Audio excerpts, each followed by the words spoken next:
नमस्कार सर्वांना. श्री स्वामी समर्थ. कधी विचार केला आहे का की जेव्हा मन गोंधळलेले असते, डोक्यात वेगवेगळे विचार असतात, एखादी भीती, राग, घाई, दबाव किंवा चिंता वाढलेली असते, तेव्हा निर्णय चुकतात, कामे अडतात आणि संधी आपल्यासमोरून निघून जातात. पण ज्या क्षणी मन शांत होते, विचार मंदावतात, भावनांचा गोंधळ थांबतो, तेव्हा एक वेगळाच बदल जाणवतो. अशा वेळेला स्वामींचे काम अधिक वेगाने, स्वच्छ आणि स्पष्टपणे सुरू होते. हा आध्यात्मिक ऊर्जेचा नियमच आहे. शांत मन म्हणजे स्वच्छ पाणी, ज्यामध्ये प्रतिबिंब अगदी स्पष्ट दिसते. अशा मनामध्ये स्वामींचे संकेत, कृपा, दिशा आणि संरक्षण अधिक प्रभावीपणे प्रवेश करू शकते. जितके मन शांत होते, तितके स्वामींचे काम वेगाने सुरू होते.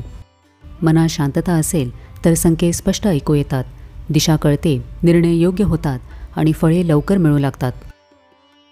आजच्या व्हिडिओमध्ये आपण हे समजून घेणार आहोत की शांत राहणे इतके शक्तिशाली का आहे आणि शांत मनावर स्वामींची कृपा एवढी वेगाने कशी काम करते. शांत मन म्हणजे स्वीकार करण्याची क्षमता. स्वामींची कृपा म्हणजे बाहेरून मिळणारी ऊर्जा आहे. ही ऊर्जा आपल्यामध्ये प्रवेश करण्यासाठी मन स्वीकारण्यास तयार असावे लागते. मनामध्ये जर राग, गोंधळ, भीती किंवा चिंता असेल तर या सर्व भावना आपल्या मनाचा दरवाजा बंद करतात. शांत मन असेल तर मन खुले होते, अनावश्यक विचार मंदावतात, भावनिक प्रतिक्रिया कमी होतात, अहंकार शांत होतो, निर्णय घेण्याची क्षमता वाढते आणि दिशेची जाणीव स्पष्ट होते. अशा वेळेला स्वामींच्या कृपेचा प्रभाव अधिक वेगाने काम करतो. कारण शांत मन आध्यात्मिक संकेत पटकन ओळखते. स्वामी एखादी गोष्ट सांगत असतात, फक्त आपल्याला ते शांत असतानाच कळते. अंतर्मनाच्या स्तरावर बदल झपाट्याने होतो. शांत मन नवीन ऊर्जेसाठी तयार होत असते. अडथळे स्वतःहून दूर होत जातात आणि मन शांत असेल तर बाहेरची परिस्थितीही शांत होऊ लागते. शांत मन नवीन विचार स्वीकारते, चुकीपासून शिकते, परिस्थितीचे सत्य पाहते, स्वामींचा इशारा ओळखते आणि योग्य दिशेला वळू शकते. शांततेमुळे मन उघडते आणि मन उघडले की स्वामी जे देतात ते सहज स्वीकारता येते. शांत मनातूनच स्वामींची कृपा, त्यांचे मार्गदर्शन आणि त्यांची ऊर्जा आपल्यापर्यंत पोहोचू शकते. म्हणूनच शांत मन हे चांगले वाईट असे सर्व काही स्वीकारण्याची क्षमता वाढवते. शांतता म्हणजे अहंकार कमी होणे आहे. अहंकार म्हणजे मीच सगळे करू शकतो, माझे मतच बरोबर, मला वाटते तेच योग्य आहे, माझ्याप्रमाणे होणेच गरजेचे आहे. अशा मनामध्ये स्वामींचा हस्तक्षेप कमी दिसतो. स्वामींची कृपा कधीही अहंकारातून मिळत नाही. ती नेहमी नम्रता, संयम, शांतता यांच्यातूनच काम करते. म्हणूनच शांत राहणारा भक्त नेहमी वेगाने पुढे जातो. ज्या वेळेला मन शांत होते तेव्हा आतून एक बदल सुरू होतो. मन स्वतःच्या हट्टावरून खाली उतरायला लागते. मीच सगळे करतो ही भावना कमी होते आणि त्या जागी स्वामी मला योग्य मार्ग दाखवतील अशी सौम्य भावना येते. अहंकार कमी झाला की मन लवचिक होते, वस्तुस्थिती स्वीकारते आणि कृपेचा वेग दुप्पट होतो. अहंकारी मनाला स्वामींचा संकेत किंवा इशारा कधीच कळत नाही. जेवढा अहंकार कमी होतो तेवढे स्वामींचे काम अधिक सोपे होते. शांत मन स्वामींचे संकेत सहज ऐकते. स्वामी नेहमी हलक्या स्वरूपात सूक्ष्म पद्धतीने संकेत देतात. एखादे वाक्य, एखादी अनोळखी व्यक्ती, एखादा विचार, एखादे स्वप्न, एखादे थांबलेले काम किंवा अचानक मनात आलेली भावना, हे सर्व संकेत शांत मनाला समजतात. गोंधळलेल्या मनाला संकेत समजतच नाही. रागाच्या मनाला तो लहान वाटतो, भीतीमधल्या मनाला संकेत नकारात्मक वाटतात. घाईमधले मन संकेत दुर्लक्षित करते आणि अहंकारातले मन संकेत स्वीकारतच नाही. पण शांत मन लगेच ओळखते की हा संदेश आहे, हे संरक्षण आहे, हे दिशा बदलणे आहे, हा पुढे जाण्यासाठी स्वामींचा इशारा आहे. आपण जर शांत असू तर स्वामींची योजना लगेच समजते. त्यामुळे आपले निर्णय योग्य होतात आणि अडथळे टाळले जातात. मन जेव्हा शांत असते तेव्हा स्वामींचे संदेश स्वीकारण्यासाठी खुले, स्वच्छ आणि ग्रहणशील होते. म्हणूनच जे मन शांत असते तेच मन स्वामींच्या संकेतांना सर्वात वेगाने समजते. शांत मन आणि संयम म्हणजे स्वामींच्या कृपेची वेळ असते. स्वामींची कृपा नेहमी योग्य वेळेला काम करते. आपण घाई करतो, सर्व काही लगेच हवे असते, त्यामुळे मनामध्ये चिंता आणि ताणतणाव वाढतो. पण स्वामींचे काम हे योग्य परिस्थिती, योग्य व्यक्ती, योग्य संधी आणि योग्य वेळेलाच होते.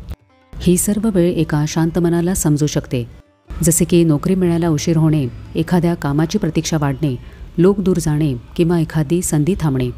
आपल्याला हे अडथळे वाटतात, पण शांत मन म्हणते की ही तात्पुरती प्रतीक्षा आहे, हे स्वामींचे गणित आहे आणि याच्या पलीकडे काहीतरी चांगलेच आहे.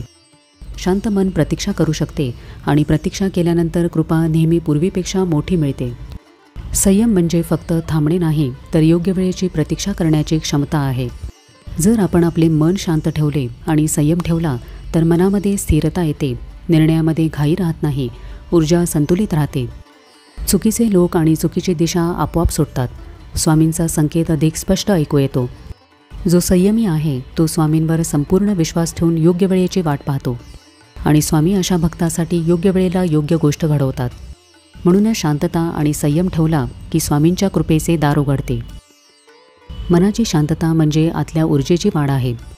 शांतता म्हणजे फक्त बाहेरचा आवाज बंद होणे नसते, तर ती म्हणजे आतली ऊर्जा पुन्हा भरून निघणे आहे. जेव्हा आपले मन सतत चिंता, राग, भीती किंवा ताणतणावामध्ये अडकलेले असते तेव्हा आपण थकायला लागतो, निर्णय चुकतात आणि मन कमजोर वाटते. पण जशी मनाला शांतता मिळते तेव्हा शरीरातील थकवा कमी होतो, प्राणशक्ती स्थिर होते, मनाची स्पष्टता वाढते, भावनांवर नियंत्रण येते आणि आत्मविश्वास नैसर्गिकरित्या वाढतो. ही वाढलेली ऊर्जा स्वामींच्या कृपेशी जुळवण्यासाठी अत्यंत आवश्यक असते. गोंधळलेले मन ऊर्जा गमावते आणि शांत मन ऊर्जा साठवते. मनातील ऊर्जा वाढली की स्वामींचे संकेत लगेच समजतात, निर्णय योग्य होतात. हीच नवीन ऊर्जा मानसिक, भावनिक आणि आध्यात्मिक सर्व स्तरांवर आपली ताकद वाढवते. जितकी आपली ऊर्जा वाढेल तितक्या वेगाने स्वामींची कृपा आपल्याशी जोडली जाईल. शांत राहणे म्हणजे हार मानणे नसते, तर स्वामींवर आणि त्यांच्या मार्गदर्शनावर संपूर्ण विश्वास ठेवणे आहे. जेव्हा आपण शांत होतो तेव्हा अहंकार कमी होतो, संकेत स्पष्ट होतात, निर्णय योग्य होतात, आपली ऊर्जा स्थिर होते, मन स्वच्छ होते आणि कृपेचा प्रवाह वेगाने सुरू होतो. स्वामींची कृपा मिळवण्यासाठी शांतता, संयम आणि विश्वास ठेवणे गरजेचे आहे. गोंधळलेले मन फक्त त्रासाचाच विचार करत राहते आणि शांत मन स्वामींवर संपूर्ण विश्वास ठेवते. लक्षात ठेवा की जीवनात काहीही घडो, शांतता राखली की स्वामींचे कृपाचक्र दुप्पट वेगाने फिरते. तर आजच्या व्हिडिओमध्ये आपण शांततेचे महत्त्व जाणून घेतले.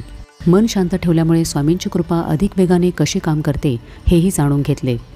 आजचा संदेश हाच आहे की आपल्यातली शांतता हीच आपली ताकद आहे. ती वाढवा, कारण त्या शांततेमध्ये स्वामी आपला मार्ग स्पष्ट बनवतात. तर कसा वाटला आजचा व्हिडिओ हे मला कमेंट करून नक्की सांगा. आपण भेटूया आता पुढच्या व्हिडिओमध्ये. तोपर्यंत सगळ्यांना श्री स्वामी समर्थ.